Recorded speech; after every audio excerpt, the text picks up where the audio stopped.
نے ایک مسئلے کو حل کیا اور وہ بالکل ایک چنگاری بن گیا تھا. تو یہ جوہان آباد کا مسئلہ ہے نا کالونی کا. جی آپ بات کریں. تیری امت نے میرے گھروں کی احانت کی ہے. تیری امت نے میرے گھروں کی احانت کی ہے. ابن مریم نے محبت سے شکایت کی ہے.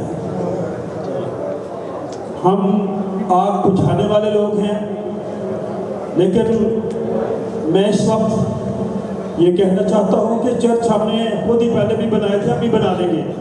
ہمارا مطالبہ یہ ہے کہ جن شر پسندوں نے یہ کام کیا ہے ان کے اوپر بھی 295 سی لگے.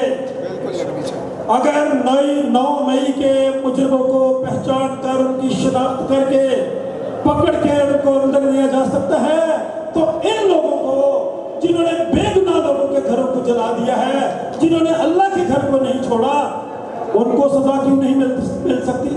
ان کے اوپر 995 سی کیوں نہیں لگ سکتی؟ ہم اپنے چرچ خود بنا لیں گے، لیکن ہمیں انصاف چاہیے. اس وقت بھی جتنے ہمارے ادارے ہیں میں ان سے مطالبہ کرنا چاہتا ہوں کہ ان لوگوں کو، جن لوگوں نے جوزف کالونی کو آگ لگائی، جن لوگوں نے گوجرا میں یہ کام کیا، دوسری جگہوں پہ کیا، اگر ان کو سزا دی جاتی تو یہ واقعہ رونما نہ ہوتا. اس لیے یہ جو طفل تسلیاں ہیں اس سے ہمیں نجات دیں. مرشد میں جل رہا ہوں، ہوائیں نہ دیجئے.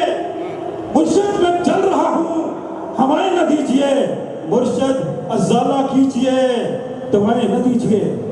یہ خبر میں نے اپنے بھائی مولانا عبدالخبیر آزاد کو مکہ منورہ میں نے پہنچائی تھی اور میں نے کہا تھا کہ یہ واقعہ، یہ جرم، یہ سانحہ، یہ زیادتی پاکستان میں پھر ہوئی ہے.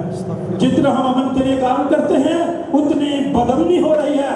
اس کا سبب کیا ہے؟ اس کی وجہ کیا ہے؟ اس لیے کہ ہم سب اپنی اپنی ذمہ داریوں کو صحیح طریقے سے نہیں نبھا رہے. آدمی لوگ ٹوٹ جاتے ہیں ایک گھر بنانے میں اور تم کو ترس نہیں آتا بستیاں جلانے میں. ہم بستیاں آباد کرنے والے لوگ ہیں. ان بستیوں کو نہ جلائیں اور ملک پاکستان میں انتشار نہ پھیلائیں. اور میں ان تمام اداروں سے یہ کہنا چاہتا ہوں، ہمیں تسلی باتوں سے نہیں ہوگی. اس